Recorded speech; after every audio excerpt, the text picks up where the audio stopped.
Assalomu alaykum qadrli do'stlar. Biz hozir Telegram bot uchun NLP tizimini qurib va uni Telegram botga ulash ishini ko'rib chiqyapmiz. Unda hozir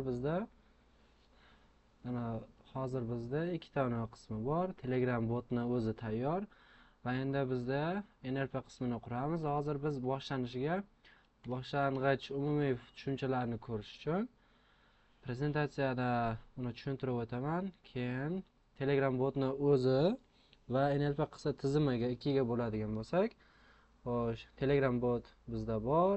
Hozir uni ishlatib ko'ramiz. Endi NLP qismini birinchi qism yakunlangandan keyin va uni sizga yaxshilab tanishtirgandan keyin qurishni asta-sekinlik bilan boshlaymiz.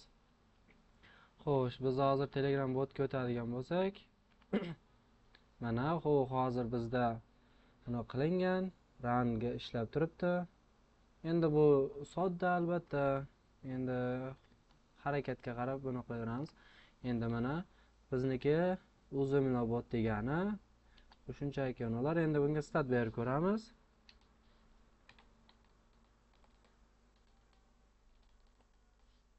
Xo'sh, mana bizga notification, ya'ni response qaytdi. Uni bu yerda ham ko'rishingiz mumkin. Javob qaytganligi bo'yicha.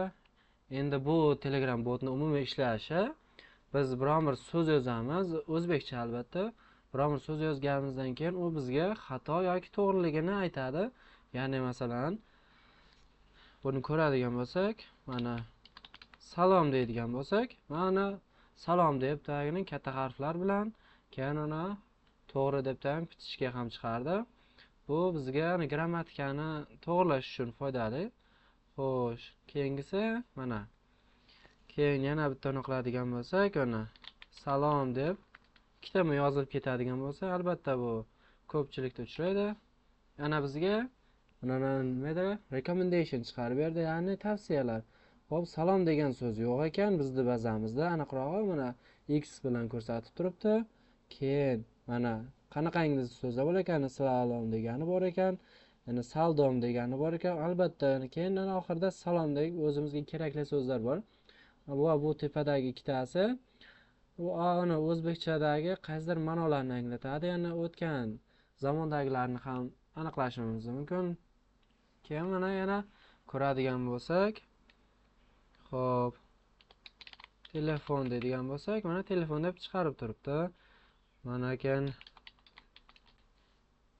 aksessuar deydigan bo'lsak, mana aksessuar degani yo'q ekan, aksar degani bor ekan, aksara va slesar degani bor ekan.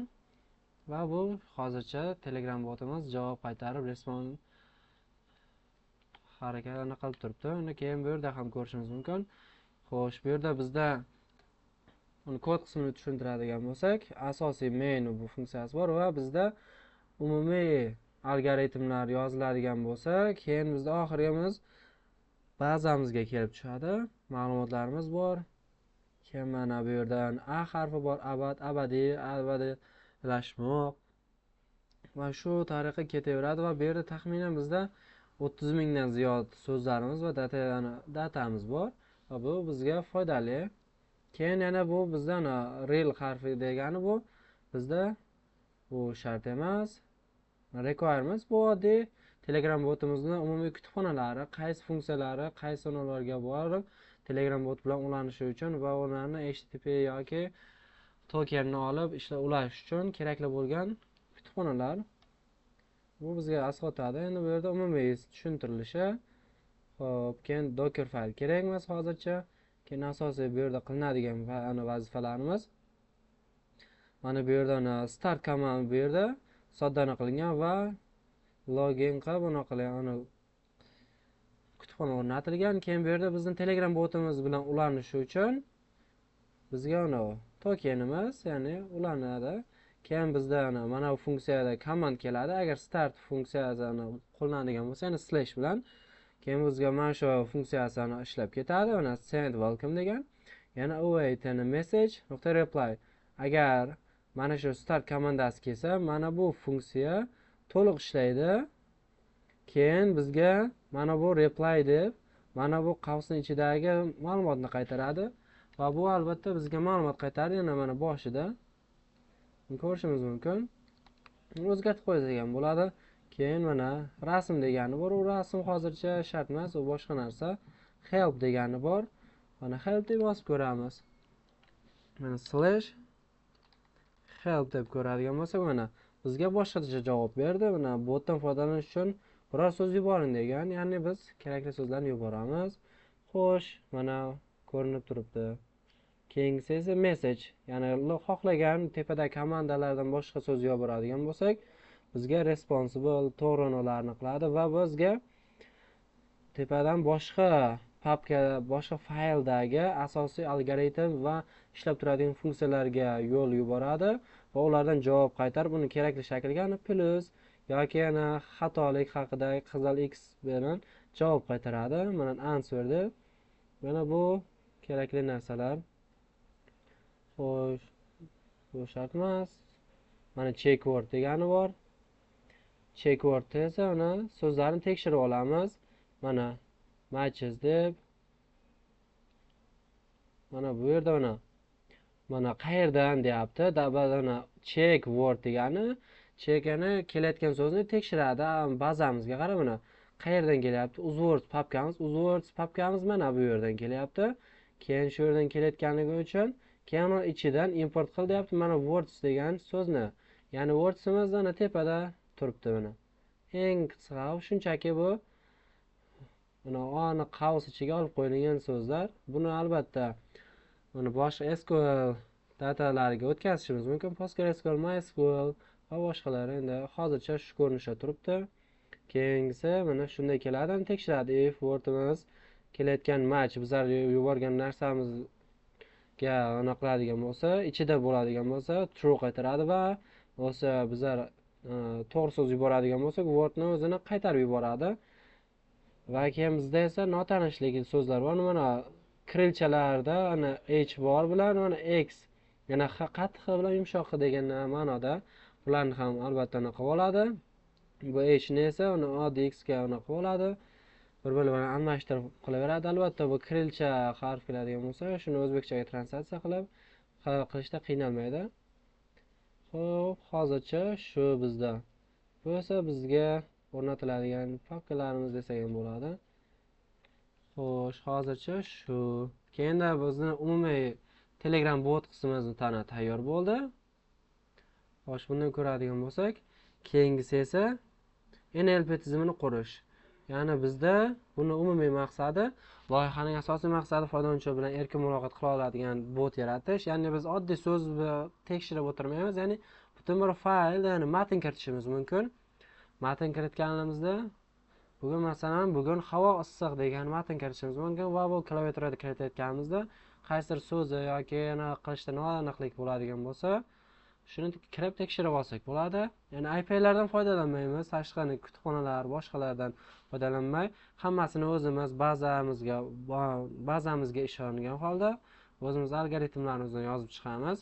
Keyin bundan afzalliklar nima desangiz, axborot xavfsizligi, ya'ni o'zingiz ichida bo'lasiz. Nima bo'ladigan bo'lsa, xatoliklar ham va foydalilari ham o'zingiz uchun bo'ladi. Keyin kodni xohlagancha moslashtirib qilasiz, o'zingizga moslab, qaysi masalan tarixiy so'zlarga yoki zamonaviy so'zlar uchun moslab algoritm ishlab chiqishingiz va o'z bazangizga qo'shib shuni saqlab ketaveradigan, yangi so'z keladigan bo'lsa, uni qo'shib bazaga qo'shib ketadigan qilishimiz mumkin. Keyin xarajatlarni kamaytirish, yangi API'lar sotib olgandan keyin limit tugab qolishi mumkin yoki shunga o'xshash xatoliklar bo'lib ketishi mumkin. Umumiy ko'rinishi mana asosiy maqsad foydalanuvchi bilan erkin muloqot, ya'ni bizda qiladigan ishimiz NLP va uni tushunish, ya'ni kerakli kutubxonalar o'rnatamiz. Python bor, agar datasetni kattalashtirmoqchi bo'lsangiz, Hugging Face degan platforma bor. U yerda datasetlar ombori, ancha-muncha narsasi bor. Keyin TensorFlow va bular ham NLP ni ichiga kirib, kerakli aniqlarni qiladi, biz uchun foydali. Keyin modelni biz yana qilmoqchi bo'lgan NLP tizimi, ya'ni model quramiz. Ya'ni birinchisi data gathering qilamiz, keyin file processing qilamiz, keyin uni asosida hisoblab ketamiz, ma'lumotlarni o'zgartiramiz, ichidagilarni aniqlamiz. Xo'sh, keyingisi esa oxirida training qilamiz. Training qilganimizdan keyin bizda Bu endi pastdagi ana serverga yuklash haqida. Bu yerda esa serverni xavfsizligi yana ana Telegram botni buzib kirish yoki shunga o'xshash sodda ana xavfsizlik tizimi bo'ladi. So'zma-so'z emas, ya'ni ma'noga e'tibor beramiz. Ana oddiy qidiruv tizimlarida faqat kalit so'zlarga qaraydi. Ya'ni bitta so'z xato bo'ladigan bo'lsa, shunga qarab, shunga taalluqli, yana ichidagi harflarni har biriga mos qilib, foiz ehtimoliga yaqin bo'lganini chiqarib beraveradi. NLP tizimi esa gapning umumiy ma'nosini tushunib oladi. Bu bizga ancha qulay. Foydalanuvchi so'zni xato yozsa ham tizim oldingi gaplariga tayanib asl maqsadni taniydi. Xo'p, buni rasm ko'rinishida ko'radigan bo'lsak, mana oddiy qidiruv tizimiga chap tarafimizga qaraydigan bo'lsak, ma'lumotlarni kitob degani yana bizda ba'zi so'zlar klaviaturada kiritishimizda aniqladi, xatolik beradi. Keyin yana faqat kalit so'zlar degani, keyin sal biroz noaniqlik bo'lishi mumkin. Keyin bizlarga chiqadigan natijamiz sal xatolik va bizga keraksiz, notanishroq javoblar bo'ladi. Keyin NLP tizimida esa ma'lumotlar kitobi haqida deb tasavvurga ega bo'ladi. Keyin mana bu matnni kiritadi. Keyin esa bo'yicha ma'lumotlar kitobini o'qimoqchisiz degan respons qaytaradi. Bu bir tomondan yaxshi. Model uchun ma'lumotlar bazasini tayyorlash. Ma'lumotlarni yig'amiz, bot ishlashi kerakli sohalarga oid soha, savol va javoblarni matnlarni to'playmiz va tokenizatsiya, kompyuter matn tushunishi uchun so'zlarni, harflarni raqamli ko'rinishga aylantiramiz. Ya'ni bu backend qismida modelni qurish jarayonida amalga oshiriladi. Xo'p, bizga boshlang'ich ko'rinadigan, bizga javob qaytaradigan va ehtimoliga yaqin bo'lgan so'zlarni ko'radigan bo'lsak, ya'ni Telegram botda mana bular qaytayotgan savollar esa hammasi mana shu bazadagi savollar. Ko'rishimiz mumkin, hammasi alfabet bo'yicha ketgan. A dan boshlangan, abjir, keyingisi abjush, abzas va shunga o'xshash ketaveradi. Keyingisi esa modelning ichki tuzilishi. Modelning ichki tuzilishi esa ya'ni NLP qismini quradigan bo'lsak, kiruvchi ma'lumotlar qatlami bo'ladi. Ya'ni ma'lumotlar oddiy tekst ko'rinishida kiritamiz. Keyin tokenlarni raqamli ko'rinishga o'tkazib, so'zlar orasidagi aloqalarni aniqlaymiz. Asosiy ishlov berish qismi esa kontekstni, berilayotgan bizlarga javob bizlarga berilayotgan matnni ketma-ketlikda eslab qolish uchun RNN yoki LSTM arxitekturalaridan foydalanamiz. Bu NLPning asosiy va boshlang'ich qismlari uchun zo'r arxitektura hisoblanadi. Keyin dekoder va chiqish qismi. Olingan ma'lumotlarni tahlil qilamiz. Yana bizlar modelimiz yaxshilab o'qiydi va bizga normal natija qaytargandan keyin uni foydalanuvchiga qaytaramiz. Yana bundan ko'rinishimiz mumkin grafik ko'rinishida. Ma'lumotlarni kitob o'qimoqchiman deydi. Yana bu albatta bir to'g'ri ma'lumot. Bu yerga xatolar kiritiladi. Keyin esa har birini mni, ani, lni, mlarni har bittasini raqam ko'rinishga o'tkazadi. Va albatta bu o'ziga tushunarli qilib, matematik hisob-kitob ko'rinishi matrisalarga bog'lab hisoblaydi. Va shu orqali hisoblab bizga natijani qaytaramiz. Model 0 dan o'qitadigan bo'lsak, dasturni PyTorch kutubxonasi yordamida Python tilida model arxitekturasini quramiz. Ya'ni 0 dan deganimizda to'g'ri tayyor kutubxonalardan foydalanamiz, lekin modelni asosiy qilinadigan va datasetni o'zimizga moslab quriladigan qismi albatta 0 dan qurilib boshlang'ich bo'ladi. Keyingisi esa model 0 dan o'qitish, training va albatta grafiklarni rasmda ko'rinishi, mana PyTorch, Python, SPSI deganlari bor. Ulardan foydalanamiz. Keyingisi esa o'qitish sikli bo'ladi. Bizlar esa foydalangan LSTM arxitekturalari bor va shunga o'xshash ichiga yana qo'shimcha algoritmlarni qo'shishimiz mumkin. Masalan, uzunroq so'zlar kelganda va shunga o'xshashlarni kelganda qanday xatolik bermasdan ishlashini ma'lumot bo'ladi. Keyingisi oxirida baholash. Mana xato javoblar chiqadigan bo'lsa, bizlar accuracy aniqligimizni oshirishimiz kerak. Keyin oxiri to'g'ri javob, ya'ni qanchadir chegaradan o'tgandan keyin va bizga to'g'ri javoblar bera boshlagandan keyin buni modelni olib o'zimiz uchun qo'llay boshlaymiz. Telegram va integratsiyasi qiladigan bo'lsak, model va Telegram integratsiyasini qaraydigan bo'lsak, xo'sh, Python yordamida ma'lumotlar interfeysini Telegram botga yaratamiz.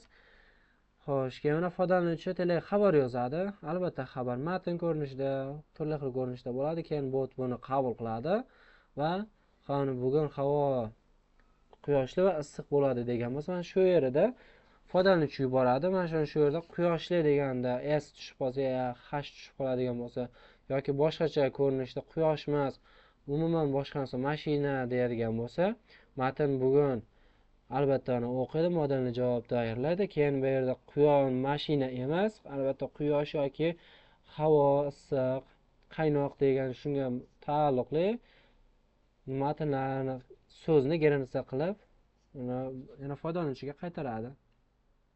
Va shu bilan hozircha bizning anonimiz tugadi.